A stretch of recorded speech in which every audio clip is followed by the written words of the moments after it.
Ya akhirnya dapat juga meskipun agak panjang. Mulai komunikasi. Ya, enggak.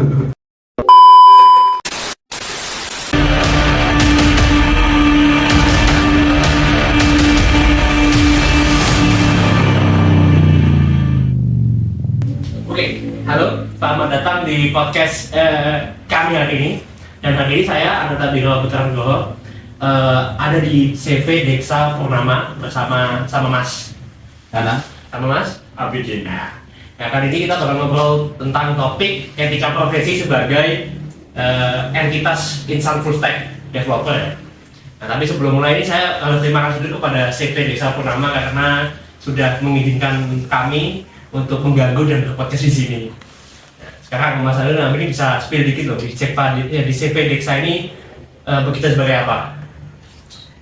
CV Deksa Purnama itu sebenarnya perusahaan bergerak di bidang IT, software development terutama.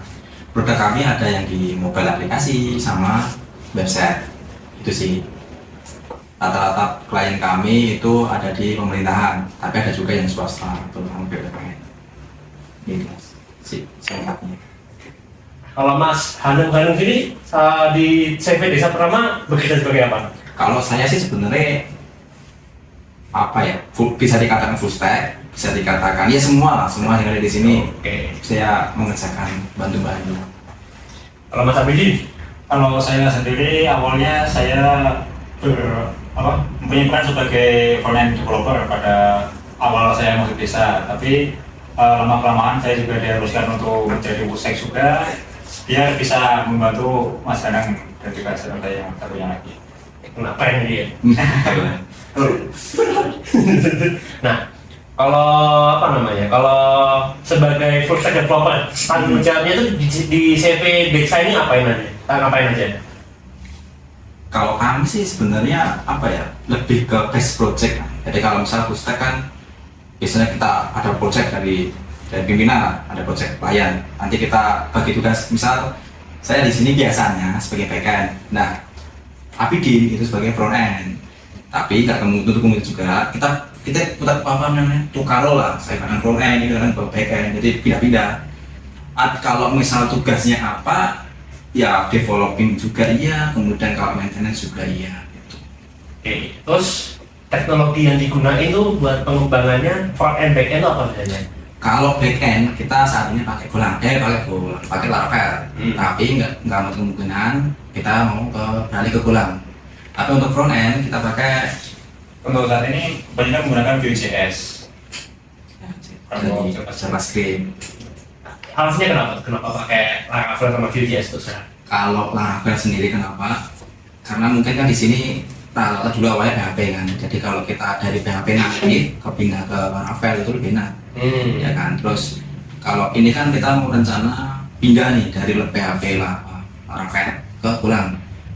Karena kita mengingat skalabilitas kita kan pasti kan semakin lama semakin besar kan, makanya kita mau upgrade ke itu. Tapi kalau front end ya dijelaskan.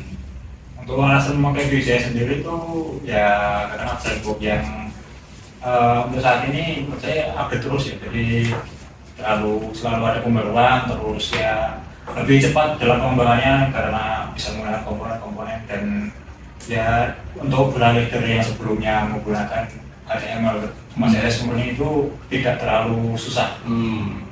Di supportnya gede, habis itu juga bisa reuse banyak komponen juga ya. Betul, jadi mempercepat laju pengembangan softwarenya. Oke. Terus kalau alur kerjanya di Deksa ini bagaimana kalau ada project gitu misalnya? Kalau kerjanya untuk ngerjain project itu biasanya gimana? Kalau itu sebenarnya kita lihat dulu proyeknya seperti apa. Tapi kalau rata-rata kita misal ada proyek satu yang sekiranya itu nggak gede banget, itu ya satu orang satu. Contoh pemerintah kita kan sebenarnya udah ada produk nih, kita jualan produk jadi. Terus nanti kalau ada klien misal pemerintahan itu tinggal pakai. Terus nanti misal penyempurna dikit-dikit, misal format, print out segala macam. Karena kan tiap wilayah kan punya masing-masing ciri itu kan beda. Tapi kalau misalnya dia project skalanya besar, misal kayak di perusahaan swasta atau BUMN itu kan kita ada juga perusahaan ERP ya, bikin produk ERP lah. Nah itu kita bikin tim, ada yang dia bikin di bagian database, kemudian ada yang bagian backend kita pakai Laravel, terus nanti juga mau pakai Golang, terus ada juga yang bikin pakai front end. Jadi kita bagi-bagi sih sebenarnya, tergantung skala perusahaan ya, kliennya, project ya, skala projectnya. Oke. Terus kalau soal spesifikasi ini pekerjaan atau kualifikasinya tuh, kualifikasi apa yang penting sebagai seorang full stack developer itu di sini? Sebenarnya kalau di sini nggak ada patokan khusus yang kamu harus pakai teknologi apa atau apa gitu. Yang terpenting itu dia mau belajar pasti, mau belajar terus sama kerjasama tim. Misal nih kita kan sering ada teknologi baru nih, kita kan sebagai tim. Jujur saya kadang nggak tahu, mungkin tanya ke saudara Abidin, nanti Abidin dia masih tahu. Jadi kita sama-sama belajar, sharing gitu. Terus kalau persyaratan teknis tertentu yang dibutuhkan di desa atau misal harus bisa ya, yang pastinya harus bisa hafal sama basicnya kalau kita pakai Laravel, PHP nanti harus bisa sebenarnya. Oke. Ya, tapi kalau misal dia front end ya JavaScript, ya kan, gitu sih. Oke. Terus kalau masalah kompetensi profesi nih, di sini tuh kompetensi teknis yang paling penting itu apa? Misal harus bisa buat REST API, CI/CD, atau bisa berburu dengan Linux atau apalah. Kalau di sini sebenarnya kembali lagi ya tergantung sama projectnya. Misal dia di sini sebagai backend, ya dia harus paham soal API, API. Tapi kalau front end ya front end. Itu sih sebenarnya. Kalau sertifikasinya apa? Sebenarnya di sini nggak ada sertifikasi khusus. Ya. Yang penting mau belajar. Oke. Terus kalau untuk kompetensi non teknisnya, itu yang penting apa? Tadi kan bisa berkomunikasi dengan tim yang bagus. Apa ya? Tapi kolaborasi kolaborasi Kolaborasi, oke. Nah, kolaborasi terus komunikatif. Oh, yang Ya, di manual kan? betul. Karena gini, kita kan kembali lagi kalau misalnya ada proyek pemerintahan itu kan kita sering keluar kota kan. Klien kami itu ada dari paling barat itu di Aceh, timur itu di Timika. Nah, kalau misal untuk visit ke klien itu biasanya itu satu proyek satu orang, satu orang.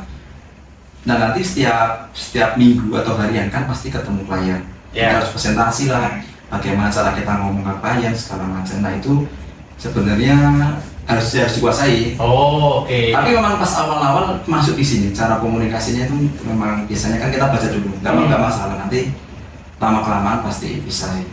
Jadi yang penting komunikatif aja gitu ya. Kalau mau belajar segala macam.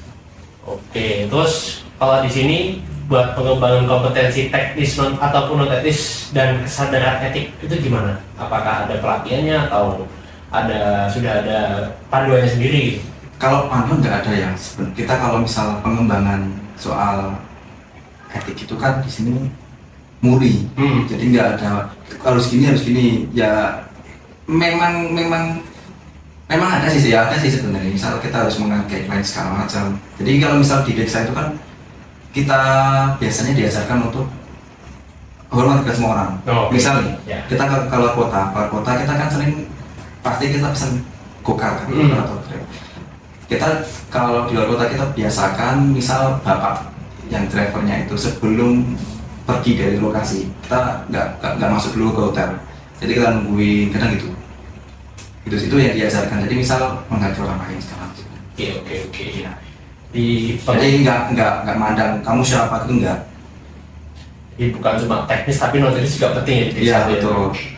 Oke, terus kalau ini standar yang diterapin perusahaan nih, itu kalau di si desa itu setiap pekerjaan proyek itu apakah menggunakan metode tertentu, misal pakai Agile atau pakai Scrum, atau apakah ada standar tertentu untuk pas keamanan seperti ISO itulah?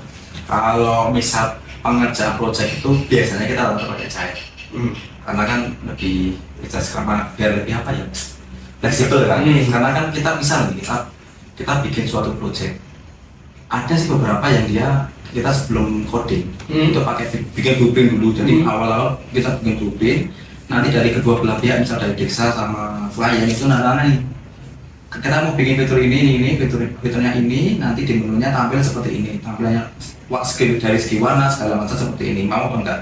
kalau mau tangani. Tapi ada juga yang dia nggak bikin seperti itu. Mas kelamaan, mas kita langsung aja bikin, udah kita bikin. Cuma kalau gitu kan kita 2 kali kerja kadang. Oh ini ya. Udah jadi kan? Mas kurang, mas. Nggak cocok nih ganti. Ya betul.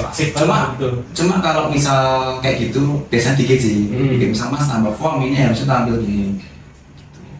Oke, terus ya nih, kalau sebagai developer itu ada pedomannya nggak, misal pakai WAF, clean code atau standar IEEE gitu pas pengembangannya? Untuk kalau pengembangan sih nggak terlalu strict untuk itu ya, paling cuma ya ikut aja biar nanti kedepannya buat maintain kodenya itu lebih mudah, misal udah update itu sudah lebih mudah. Kalau misal yang update nantinya bukan yang bikin, misalnya bikin saya nanti yang update sana itu kan bisa bisa dia nggak bingung lah nanti. Itu pun itu ada standar sendiri nggak di desa atau itu udah konvensi secara non formal gitu? Secara non formal sih. Ya non formal. Tapi sebenarnya kita kalau misal clean code-nya itu kan karena kita ada beberapa udah jadi ya, kita sesuaikan dulu. Misal kita mau bikin fitur ini nih, kita bikin function kan pasti kan. Ya kita pakai itu. Jangan pakai bikin lagi segala macam. Seperti itu. Terus di sini tuh kalau untuk mendukung nilai etika profesional atau SOP itu bagaimana? Misalnya keamanan, kualitas, transparansi dan dokumentasi, apakah ada standar sendiri atau apakah ada kayak enforcement-nya gitu? Bisa menjawab, Mas. Untuk keamanan yang pasti ya keamanan itu juga kami perhatikan ya. Tapi untuk kayak harus bersertifikat itu sepertinya ya. Yang penting bisa ya. Bisa ya, betul. Nah, setelah masalah ini terus masalah jenjang air di desa ini. Waduh. Ada nggak sih pengalaman misal naik ke senior engineer atau lead engineer gitu, atau Bapak jadi sistem arsitek gitu? Bisa aja sih. Bisa. Ada. Jadi biasanya sih dulu kan saya pun di sini dulu awalnya magang. Nggak langsung apply sebagai karyawan tuh, dulu awalnya magang 6 bulan, habis selesai magang masuklah coba di sini sebagai junior. Ya awalnya dulu bingung ini di sini mau ngerjain apa. Laravel aja belum bisa, baru PHP. Habis itu di sini dikasih waktu berapa bulan gitu saya lupa untuk belajar Laravel. Nah dari situ belajar sampai ke yang sekarang pakai full stack. Oke. Jadi ada lah ya jenjangnya, ada ya pengembangannya. Terus kalau ini di sini tuh apakah ada pelatihan atau evaluasi atau pembinaan tuh untuk mendukung pengembangannya, pengembangan kemampuan dari developer atau pegawai di sini? Kalau pengembangan itu tergantung sama kantor sebenarnya membuka. Misalnya kalau mau pengembangan silakan. Cuma ya kembali lagi kepada kita. Mau apa enggak gitu. Sebenarnya kan ada banyak course kan. Segala macam itu bisa diikuti.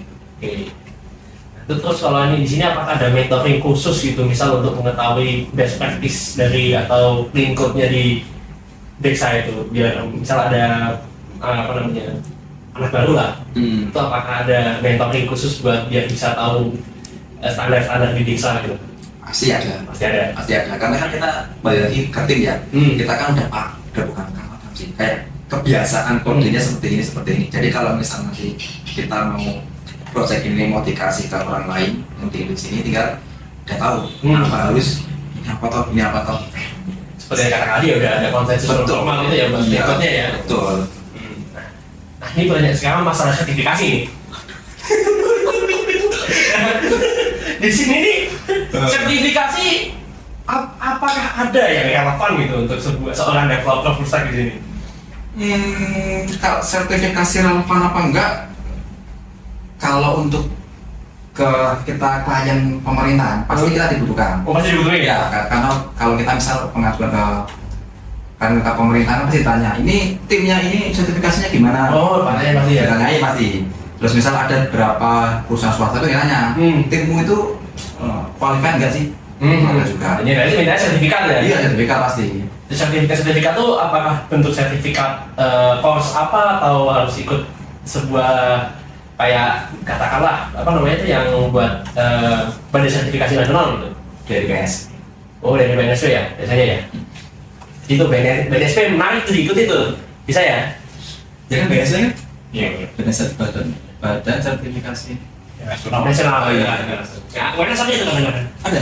Oh. Sempat kawan. Ada ya Pak. Gitu. Biasanya manfaatkan waktu luang aja sih. Waktu luang daripada buat nge-game atau ngapain mending ikut itu kan. Mantap. Terus ya. Terus sertifikat itu apakah berpengaruh itu di real world-nya, di efektivitas sebagai timnya? Kalau kredibilitas kan pasti berpengaruh ya. Pasti. Apakah efektivitasnya itu apakah berpengaruh? Kalau efektivitas untuk kerja tim ya terutama ya. Kayaknya sama aja sih sebenarnya. Cuma nggak tahu. Mungkin kalau sertifikasi itu kan kalau sudah punya sertifikatnya dinilai apa kompeten terus satu proyek. Jadi dalam pengerjaan sebuah proyek tentunya akan lebih percaya sama orang yang punya sertifikat itu. Jadi mungkin bisa meningkatkan itu juga. Lebih ke trust-nya ya. Betul. Nah, terus kalau di sini bagaimana itu? Apakah perusahaan memastikan sertifikasi itu benar-benar diterapin tuh apa yang mengikuti SOP dari standar ini? Apakah ada misalnya harus mengikuti kan dari itu sertifikasi, katakanlah security, memastikan apakah ilmunya dipakai apa enggak? Ya kalau dari perusahaan tahu punya sertifikasi itu ya tentunya pasti akan dimanfaatkan ya biar nggak cuma sertifikat doang ya dari biar bisa diimplementasikan di proyek-proyek yang dikerjakan.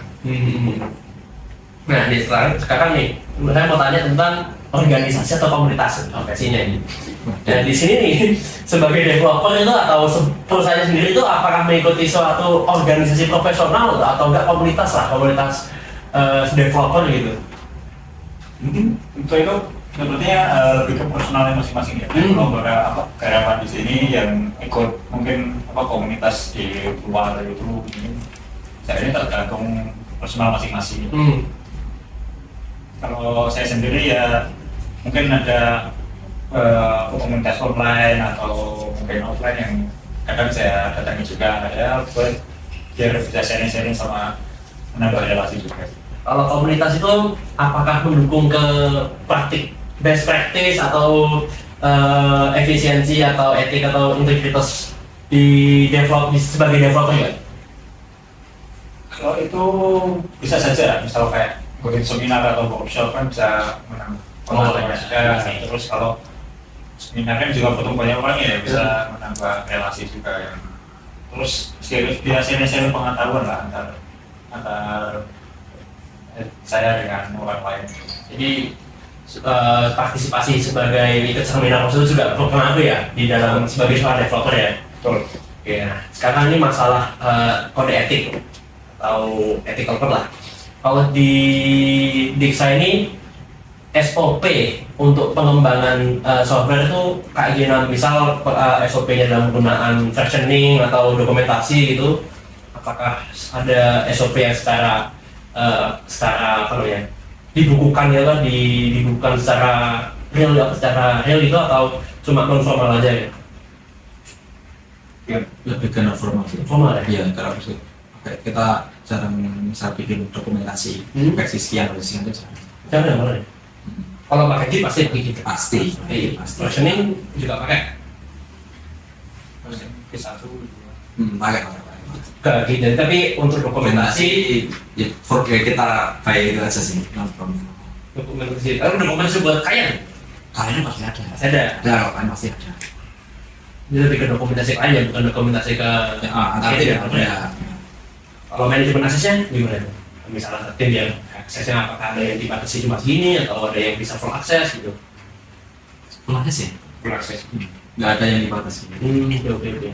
Terus, nah ini kalau masalah confidentiality atau NDA atau kerahasiaan data klien itu gimana nih? Di Dixa itu apakah ada pengalaman yang atau apakah ada aturan formal tuh mengenai kerahasiaan data klien tuh? Ada sih. Ya. Tergantung itu kembali lagi ke klien. Ada klien yang misal kita mau contoh kita mau minta data API itu harus beberapa apa ya persyaratan, terus ada beberapa birokrasi lah, harus ada tes apa namanya 10 itu kenapa lupa Pendasing. juga seperti itu. Jadi tergantung sama kliennya. Ada yang dia misal mas aku mau bikin ini ya mas, rumus hasilnya seperti ini tapi rumusnya nggak ada. Cari dulu aja mas, nanti samakan lagi. Itu ada juga. Ada juga yang misal mas aku mau bikin ini, ambil dari data yang lain, aplikasi lain. Makanya kita butuh API kan, ke datanya. Itu harus mungkin nunggu beberapa tes dan testing dari Unicode segala macam. Ada juga sih. Nah, terus kalau di sini mengenai pelanggaran SOP atau kode etik itu atau tidak betul lah dasar etikanya itu apakah ada penanganannya atau gimana itu? Gimana maksudnya? Ya, misal seorang engineer-nya tiba-tiba menggunakan data yang awalnya mendapatkan data yang sama kali nggak dipakai tadi untuk dia pakai gitu. Ini senjata mas. Itu dari developernya. Nah, tentunya ya untuk kalau misalnya ada pelanggaran itu ya pasti ada teguran pertama. Terus kalau misal pelanggarannya ya dirasa sudah melampaui batas, pasti ada tindak selanjutnya. Normalnya kayak Iya. Ini terus pelanggaran kita. nah, ini yang paling lucu. Apakah ada dilema itu etika misal dalam pengembangan software, misal butuh data ini cuma datanya nggak dikasih atau datanya nggak boleh dibuka gitu? Kalau kejadian nggak kayak gitu? ada. Dulu awal-awal ada seperti itu. Ada beberapa, misal kita mau minta data ini nih, ada yang bagian lain. Kalau misal klien kan ada beberapa bagian. Ada bagian lain itu dia nggak mau ngasih. Jangan dikasih ini nggak boleh. Terus ada perbincangan panjang akhirnya dikasih itu ada. Jadi diterima misal kita butuh data itu tapi dia nggak mau ngasih itu ada juga. Tapi tergantung kita komunikasinya. Itu kalau udah kayak gitu gimana tuh solusinya kalau misalnya tidak dapat? Kalau kita sih belum ada ya. Belum ada ya, pasti Belum ada. akhirnya dapat juga. Ya akhirnya dapat juga meskipun agak panjang. Mulai komunikasi yang tidak baik. Komunikasi dari Pak mohon Pak nih. Ya, sebenarnya buat pertanyaannya nggak sih buat podcastnya kali ini sih. Terima kasih juga Mas Anung, Mas Abidin udah ngasih penjelasannya detail, habis itu insightful juga. Kita juga dapat banyak wawasan baru kan tentang standar profesional sebagai full stack developer, tentang tentang caranya menjadi full stack developer yang baik gitu, atau bagaimana jadi full stack developer di remote scenario gitu. Ya semoga pembicaraan hari ini bermanfaat pada teman-teman juga yang sedang belajar ataupun ingin berkarya di dunia teknologi. Nah, terima kasih juga untuk semua yang sudah menonton ataupun mendengarkan podcast ini. Sampai jumpa di kesempatan berikutnya. Terima kasih. Saya Ananta Abdullah Putra Nugroho, pamit undur diri. Terima kasih. Terima kasih.